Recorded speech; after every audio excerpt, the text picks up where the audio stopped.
মির্জা গালিব একবার সৌন্দর্যের প্রতি বিতৃষ্ণ হয়ে বলেছিলেন, যেদিন আমি ময়ূরকে সাপ খেতে দেখেছি তখন থেকেই আমার সৌন্দর্যের প্রতি ঘৃণা।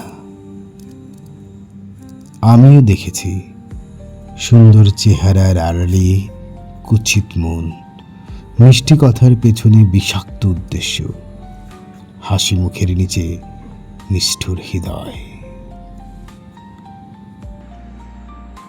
ময়ূর সুন্দর কিন্তু সাপ খায়, মানুষও তাই, বাইরে সুন্দর ভেতরে বিষাক্ত।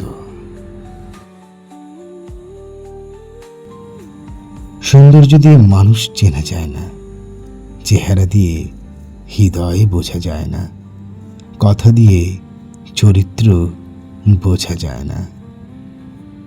গালিব ঠিকই বলেছিলেন, সৌন্দর্য প্রতারণা করে আর আমরা প্রতারিত হই।